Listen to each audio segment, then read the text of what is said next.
উপস্থিত সবাইকে নতুন ইংরাজি বছরের আন্তরিক শুভেচ্ছা। এরপরে শুভেচ্ছা জানাবো আমাদের মাননীয় ইনচার্জ মহাশয়া জয়ন্তী দিকে, তারপরে সমস্ত দিদিদের আমার আন্তরিক শ্রদ্ধা। আর উপস্থিত এখানে যত বয়স্ক মানুষ আছেন তাদের প্রতি আমার রইল আন্তরিক শ্রদ্ধা। উপস্থিত সমস্ত ছাত্রীদের জানাই আমার নতুন বছরের শুভেচ্ছা। আজকে এই মঞ্চটা আসলে বাৎসরিক তোমাদের যে পরীক্ষার ফলাফল তার জন্যও বটে, আবার তোমরা কদিন আগে যে খেলাধুলা করলে তারও পুরস্কার বিতরণের মঞ্চ এটা।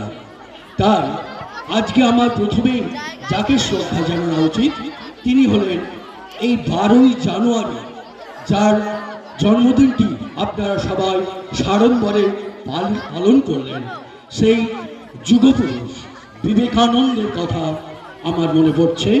তার চরণে জানাই সশ্রদ্ধ প্রণাম। কেন আজ সবাই ছেড়ে এই বিবেকানন্দকে আমার মনে পড়ল? কারণ উনি একদিকে যেমন শিক্ষার বিষয়ে পরিষ্কার একটা ধ্যান ধারণা পোষণ করতে আমাদের পথ দেখিয়েছেন, তেমনি খেলাধুলা নিয়েও ওনার কিন্তু একটা পরিষ্কার ধ্যান ধারণা আমাদের সবার মধ্যে ছড়িয়ে দিয়েছেন। যেমন উনি শিক্ষার ব্যাপারে বললেন, education is the manifestation of perfection already in man. আমরা প্রত্যেকে আমাদের ছেলে মেয়েদের খুব বড় বড় পণ্ডিত করতে চাই, কেউ মাস্টারমশাই করতে চায়, কেউ ডাক্তার করতে চায়, ইচ্ছা সব বাবা মায়েরই আছে। কিন্তু আমাদের মনে রাখতে হবে যে প্রত্যেকটা ছাত্রছাত্রীর মধ্যে যে প্রতিভা জন্মগতভাবে আছে সেটাই একমাত্র দিদিরা বা কোনো টিউটর তার বিকাশ ঘটাতে পারে, ছাত্রছাত্রী ঠিক ততটাই পৌঁছতে পারে। সুতরাং আপনার মনোবাঞ্ছা পূর্ণ না হলে ছাত্রছাত্রীদের কখনো দোষ দেবেন না, অত্যাচার করবেন না, বকবেন না, কারণ এর পরিণাম অনেক সময় খারাপ হয়। আরেকদিকে বলবো, তিনি খেলা নিয়ে কি বললেন? তিনি খেলা নিয়ে বললেন যে ফুটবল খেলা গীতা পাঠের চেয়ে বেশি উপযোগী।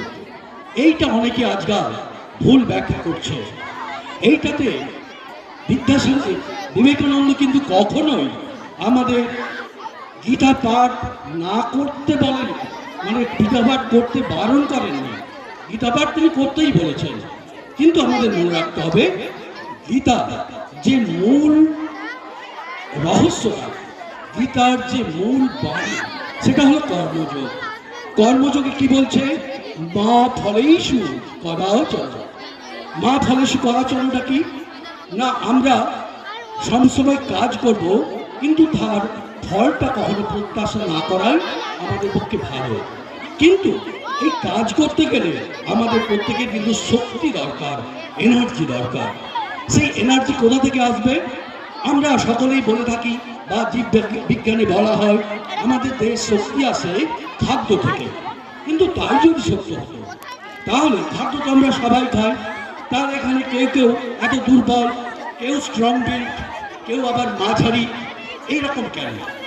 তার কারণ আমাদের যেই দেহটা আছে একে কিন্তু আমাদের এমনভাবে তৈরি করতে হবে যাতে আমরা বেশি খেতে পারি এবং যেটা খাবো সেটাকে হজম করতে পারি।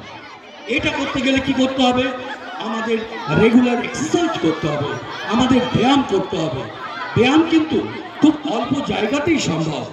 আর আমাদের নিয়মিত খেলাধুলা করতে হবে, আমাদের নিয়মিত খেলাধুলা করতে হবে। সেই খেলাধুলাটা কিন্তু শুধুমাত্র বছরে একদিন এই মাঠে পুরস্কার পাওয়ার জন্য নয়, 12 মাস তোমরা খেলাধুলা করবে। আর সেই খেলাধুলার জন্য তোমরা রাস্তা এখন খুব ভালো আছে, রাস্তা দিয়ে ছুটবে। মাঠ না থাকলেও রাস্তা কিন্তু সবার আছে, সেই রাস্তা দিয়ে তোমরা ছুটবে, নিজেদের মজবুত করবে।